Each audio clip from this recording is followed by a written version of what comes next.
My name is Xwalacktun, also known as Rick Harry, but I've been going by my ancestral name for quite some time now, and I am Squamish or Squamish Oath, and I am connected to the Cheakamus Centre through the Longhouse programs, and it goes back in quite some time when I helped build the Longhouse. And it started off with a dream, and I started making a model first and made a maquette. I just wanted to know what it felt like to live in a longhouse. And I showed it to, at the time was called the mainstay team. And they said, well, let's build this thing.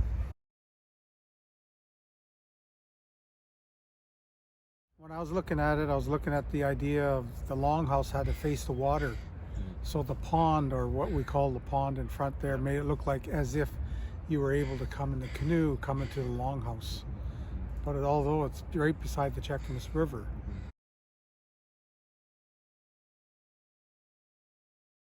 Yes, when we were to raise the first pole, we did a ceremony, we dug a hole, and we gave offerings to Mother Earth, that we disrupted it to put up a new pole.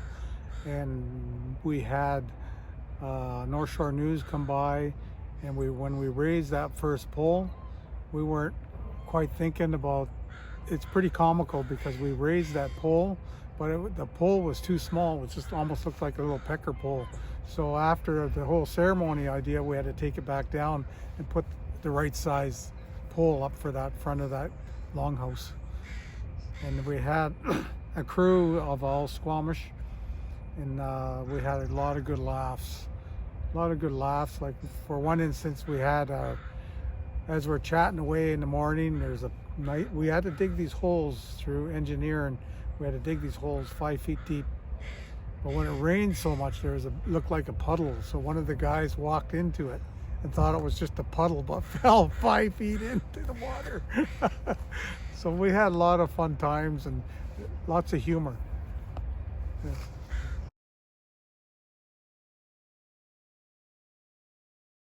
Well, when we first received the funding, and the funding came from the Squamish Arts Council, I believe, and they stipulated that it had to be open also to the Squamish district, but it's all a North Vancouver School Board, right? So that brought the people together.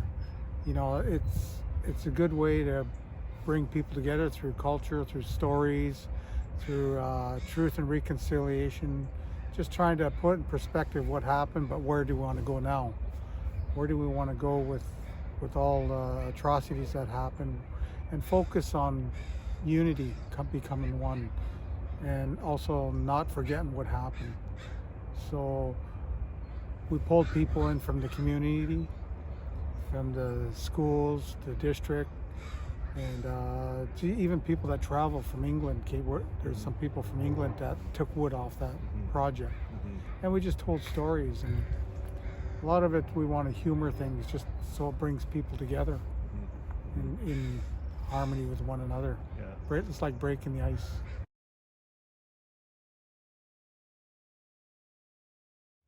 Well, I understand the stories that help me in my life journey, but also could help other people in their journey. And I'm sure it helped our ancestors back in the time too. But we had a story of the double-headed serpent. And the double-headed serpent is so big that we can't see it, so small that we can't see it. And that's what it's like with the COVID-19 right now. It's covered the whole world. It's big, but yet it's so small. It's so small that we can't see it, but it's affecting all of us. And it's changed our way of life, and we have to overcome that by being with ourselves. How can we be strong, and how can we help others be strong?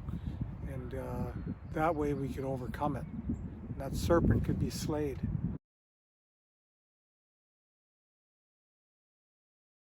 Well, I think just like life, you know, at the beginning it's a struggle, just like carving, right?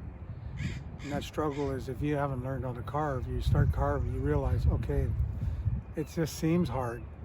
But really, for me, who's been carving for like over 50 years, I know the techniques, how to sharpen tools, and how to approach it, and understand the wood, the grain. You know, you can go with the flow that way. once you learn about it. So I think with Truth and Reconciliation, we have to learn about all those struggles and things that happen, and then we can be able to flow through that as we learn more about it and come together as one. Because a lot of the teachings are, we all have to pull together and work together as one and remain in balance with harmony. And I think that's what the outdoor school is about. And I think that's what the Longhouse program is about. We got to be maintain balance with the environment and with ourselves so that we can understand one another and we can move forward.